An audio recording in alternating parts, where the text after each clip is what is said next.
Somewhere right now, in a room you'll never see, LeBron James is sitting with the people he trusts most, and the entire NBA is holding its breath, waiting to find out what he decides. This isn't a hypothetical anymore, and it isn't some far-off storyline you can put on the back burner for later in the summer. LeBron is a genuine unrestricted free agent for the first time since 2018. And 6 different franchises are actively building their pitch to bring him in. Think about that for a second, because it doesn't happen often. A 4-1 year. Old man is still good enough, still relevant enough that Cleveland, Miami, Golden State, Minnesota, Denver, and Philadelphia are all treating this like the most important roster decision of their entire offseason. You already know how these stories usually go if you've followed LeBron for any length of time, and yet somehow this one still manages to feel different. Here's what makes this particular free agency so hard to read, and honestly, so much fun to sit with as a fan. There is no obvious favorite the way there usually is when a superstar hits the open market. No single team that everybody assumes is the landing spot before the process even starts. Reports are flying, insiders are dropping hints, and one team's front office president has already gone on a podcast to make his pitch directly to LeBron's own agent. Live, on camera, in front of everybody. But nothing is signed, nothing is official. And if you've been scrolling through your timeline assuming this is already decided, you're about to see just how far ahead of the truth the internet has gotten. Because to understand how we even got to this point, you have to go back to the day LeBron told the Lakers he wasn't coming back. To understand why this free agency has consumed the entire league's attention, you first have to sit with exactly who LeBron James is and what he's still doing at this stage of his career. LeBron Raymond James is 41 years old, and at an age when almost every professional athlete in history has already been retired for years, he just finished a season averaging 20.9 points, 7.2 assists, and 6.1 rebounds a game across 60 contests for the Lakers. Let that sink in for a second, because that's not a farewell tour stat line. That's a guy who can still start and produce for a real contender. He earned his 22nd All-Star selection this year, which is a number that genuinely defies comprehension when you think about how many players never even sniffed double digits in career All-Star nods. He's also the NBA's all-time leading scorer, a record he claimed back in the 2022 to 2023 season when he passed Kareem Abdul-Jabbar, and that milestone was treated less like a sports headline and more like a piece of American cultural history. And the resume doesn't stop at scoring titles or All-Star appearances, because you're talking about 4 championships, 4 finals MVPs, 4 regular season MVPs, and 10 finals trips spread across 4 different decades with 4 different franchises. You could point to the 2016 comeback against the 7-3, win Warriors alone, when Cleveland erased a 3-1 deficit, and that would be enough to define most careers on its own. That's exactly the point, though. LeBron has never needed just one signature moment because he's produced them across an entire generation of basketball. So when a player with that kind of gravitational pull becomes available, you can understand why every single front office in the league immediately started recalculating its summer plans. This is a man who has been the center of national conversation every single time he's picked a team, going back to Miami in 2010, and this time is shaping up to be no different. But here's where it gets complicated, because the list of teams chasing him didn't start out looking anything like it does right now. When LeBron first informed the Lakers he wouldn't be returning, the early betting favorites weren't some wide-open field of 6 teams. They were a much tighter group built around history and roster fit. Cleveland made sense immediately because of the homecoming pull. Miami made sense because of the championship culture he already knows firsthand, and Golden State made sense because of the tantalizing idea of finally playing alongside Steph Curry. Those 3 names dominated the earliest reporting. And if you were only half paying attention in those first couple weeks, you'd have been forgiven for assuming the race was basically down to those 3 from the jump. Philadelphia wasn't part of that conversation at all in the beginning. And that's not an exaggeration for effect. That's just where things genuinely stood. The Sixers weren't fielding calls from LeBron's camp, and nobody in the league was linking them to his name with any real seriousness. But you have to remember something about how NBA free agency actually works, which is that the picture you see in week 1 is almost never the picture you end up with by the time a decision actually gets made. Rosters shift, trades happen, and suddenly a team that wasn't even in the room becomes one of the loudest voices at the table. That's exactly what was building beneath the surface with Philadelphia. Even while most of the national conversation stayed fixated on Cleveland, Miami, and Golden State, Denver and Minnesota were floating around the edges too. each with a distinct pitch of their own that we'll get into later, because both of those teams had real basketball arguments, even if they weren't generating the same headlines. And that's when things got interesting, because one single trade was about to blow the entire shape of this race wide open and force every front office in the league to recalculate overnight. Philadelphia's entire position in this race flipped overnight the moment they acquired Jaylen Brown from the Boston Celtics in exchange for Paul George and a package of draft picks. Think about who Brown actually is for a second, because this isn't a role player or a throw-in piece. This is the 2024 NBA Finals MVP. A two-time All-NBA selection, and one of the 5 or 6 most complete wings in the entire league. He was the primary closer on a Boston team that just won a championship, which means he's proven he can handle the ball in the most pressure-filled moments the postseason can throw at him. The moment that trade became official, Philadelphia went from an afterthought in the LeBron conversation to a legitimate contender for his signature, and league insiders noticed immediately. ESPN's Shams Charania was direct about the timeline when he broke it down, explaining that Philadelphia simply wasn't in the picture before the Brown trade, and that everything about the calculus around the league shifted the moment it happened. You could feel the ripple effect within hours, because The Athletic's Tony Jones reported that the Sixers had formally expressed interest in LeBron as a free agent almost as soon as the trade closed. Now, think about what that starting lineup actually looks like on paper, because this is where the basketball case for Philadelphia starts to feel real instead of theoretical. Tyrese Maxey running the point, VJ Edgecombe bringing elite athleticism and defensive intensity on the wing, Jaylen Brown is a third star and primary scorer, Joel Embiid anchoring the interior, and LeBron sliding in at power forward as the orchestrator and closer. That's a starting 5 without an obvious weakness at any position, and it puts pressure on opposing defenses from the opening possession. And then Rich Paul walked onto a podcast with a whiteboard, and the entire conversation escalated to a level nobody was fully prepared for. When Rich Paul talks publicly about LeBron James, the entire NBA pays attention. And that's true at every level of the league, not just among fans and media. Paul is the founder and CEO of Clutch Sports, the agency he built from the ground up alongside LeBron over more than a decade.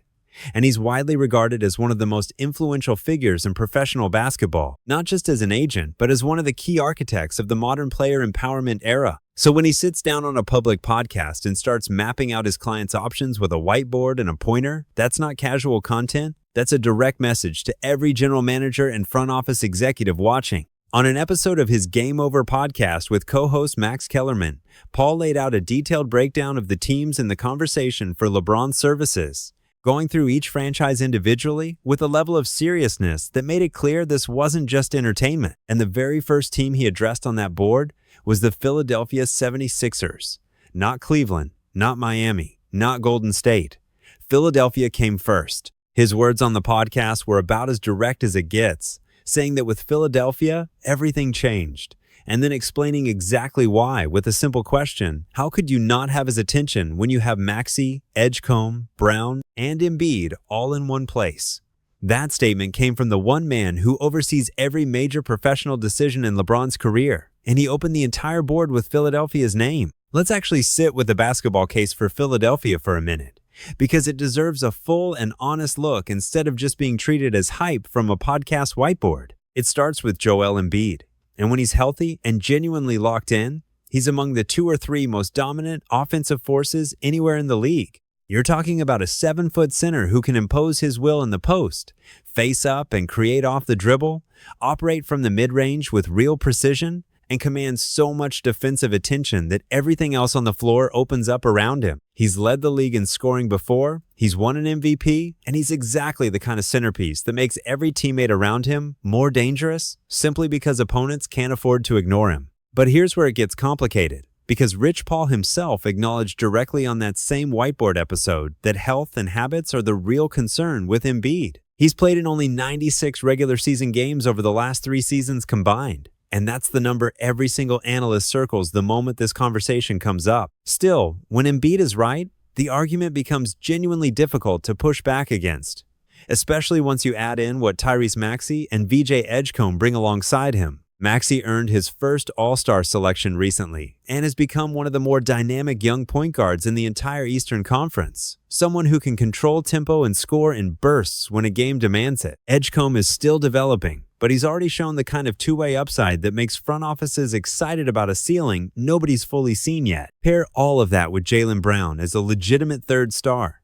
and you start to understand why Philadelphia's president of basketball operations, Bob Myers, appeared on Paul's podcast and told him directly that he honestly believes Philadelphia gives LeBron his best real chance to win. That's a bold thing to say on camera, in front of an audience, to the one person who controls the entire decision. But you also have to reckon with the financial reality here, because with Embiid, Maxey, and Brown already on the books, the Sixers are sitting close to the luxury tax line, which means LeBron could really only join on a near minimum contract. And that's exactly the point where the roster argument runs into something even harder to measure on a spreadsheet, the personal relationships that might matter more than anything else on paper. According to ESPN's Brian Windhorst, the single biggest factor pulling LeBron's attention toward Philadelphia isn't Embiid, and it isn't even Jaylen Brown, it's Tyrese Maxey. Windhorst said it plainly on ESPN's Get Up, stating flat out that a big factor here is Tyrese Maxey.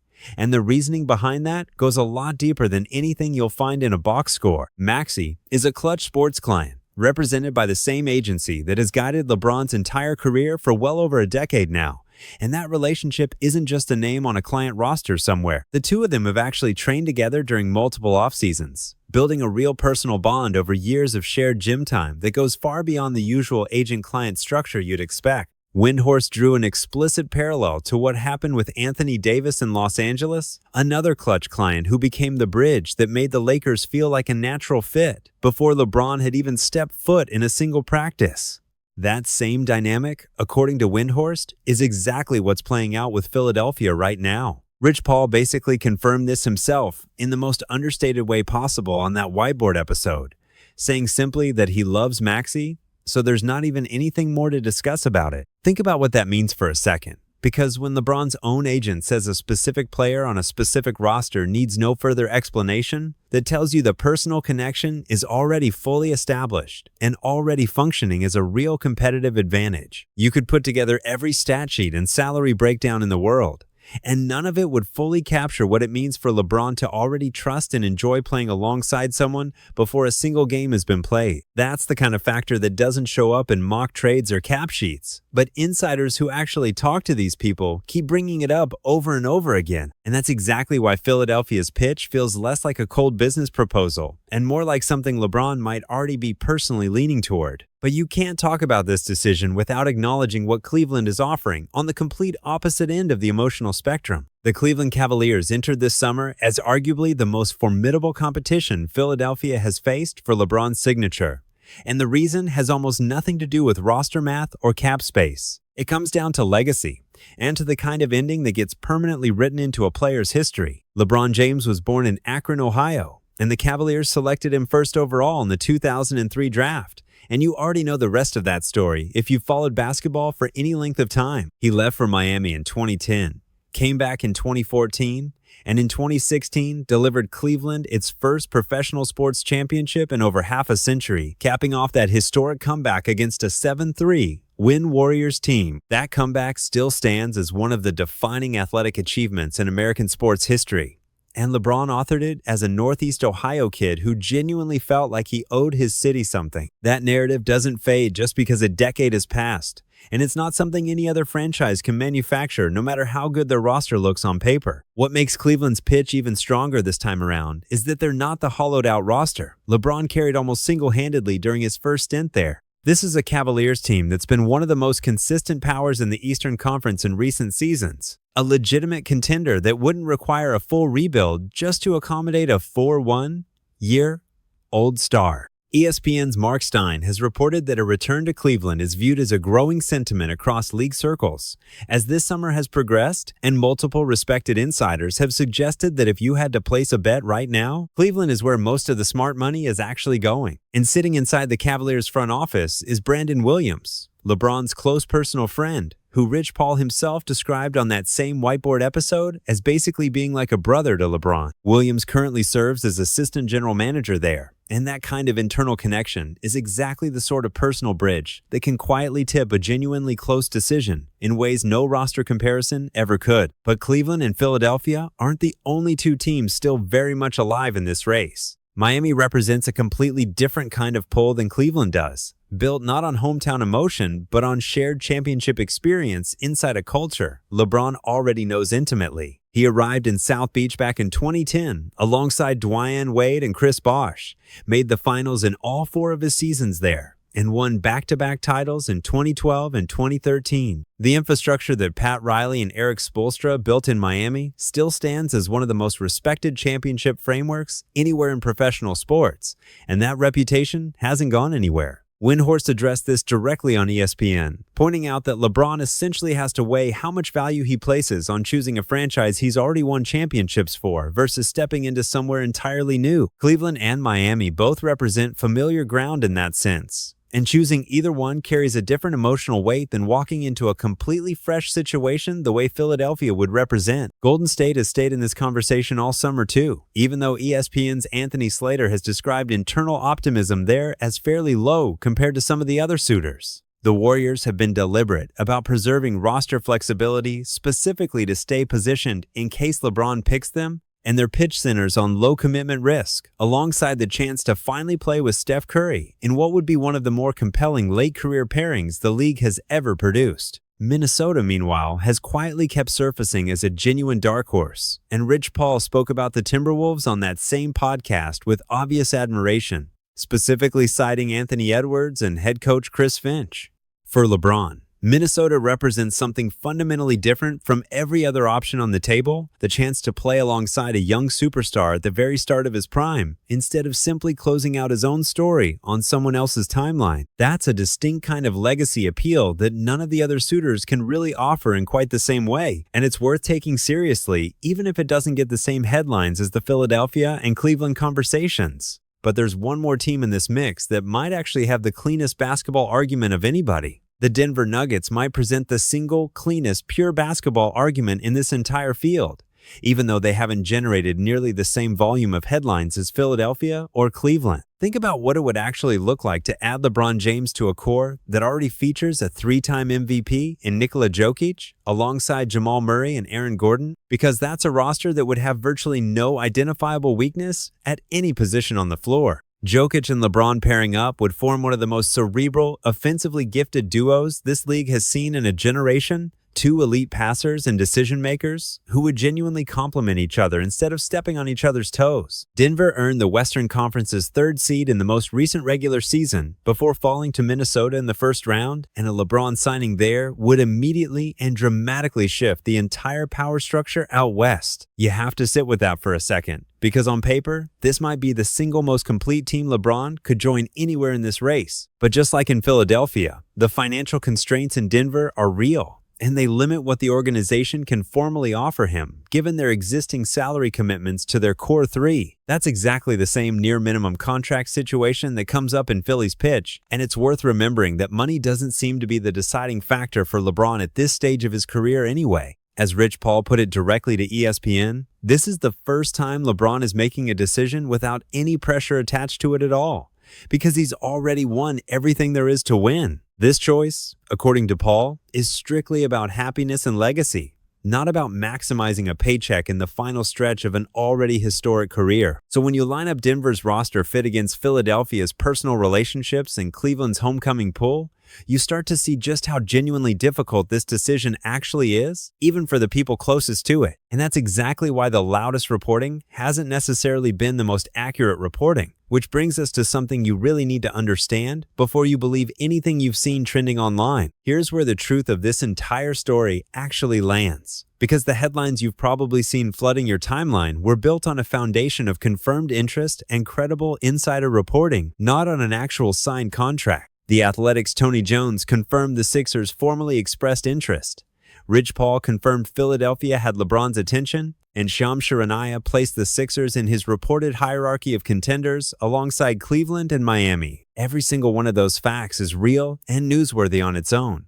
But the sports media machine, the algorithm-driven content ecosystem that rewards the most dramatic possible framing over plain accuracy, took those individual data points and stretched them until confirmed interest started getting treated as a confirmed outcome by a massive chunk of the audience. That's how modern sports narratives spread these days. A credible reporter confirms interest. A respected insider describes a hierarchy.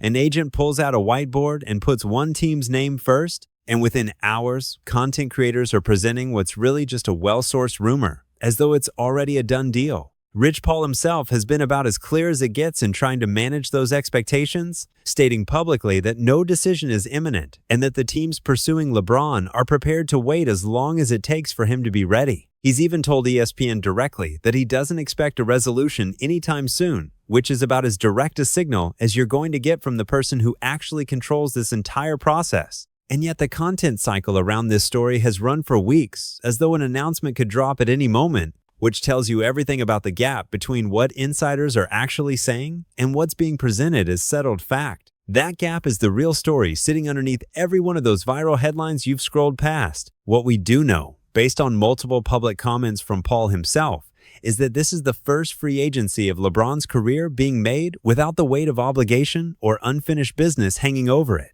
He's already won in Cleveland. He's already won in Miami. He's already won in Los Angeles. And every promise he's ever made publicly has already been delivered on. So if this decision really is just about happiness and legacy at this point, like Paul has said, then you have to ask yourself what environment actually gives LeBron that without forcing him to carry an impossible burden at 41 years old. So let's actually sit with everything on the table right now, because none of these options is clearly wrong and none of them is clearly right either. And that's exactly what makes this the most compelling free agency decision the league has seen in years. Philadelphia offers the most loaded starting lineup on paper, with Maxey, Edgecombe, Brown, and Embiid surrounding him, but it hinges entirely on Embiid staying healthy and requires LeBron to accept a massive financial concession. Cleveland offers the most emotionally resonant homecoming imaginable, backed by a legitimate contender and LeBron's closest people sitting inside that very front office. Miami offers proven championship culture in a city that never stopped appreciating what he gave him the first time around. And Golden State offers a low-risk shot at finally playing alongside Steph Curry. Minnesota offers something none of the others can replicate: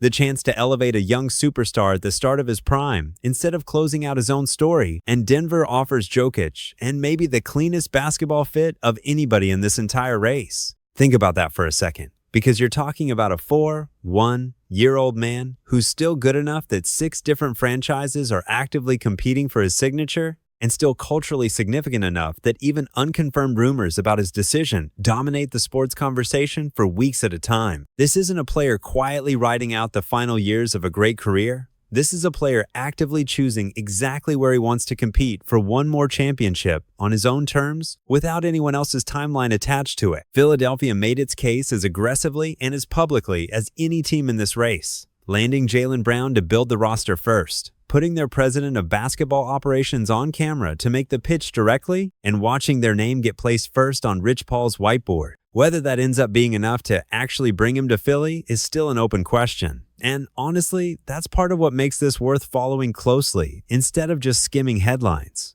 So drop your prediction in the comments right now, because I genuinely want to know where you think this lands. Does Philadelphia hold on and pull this off? Does Cleveland's pull-home win out in the end? Or does one of the dark horses swoop in and surprise everybody at the last minute?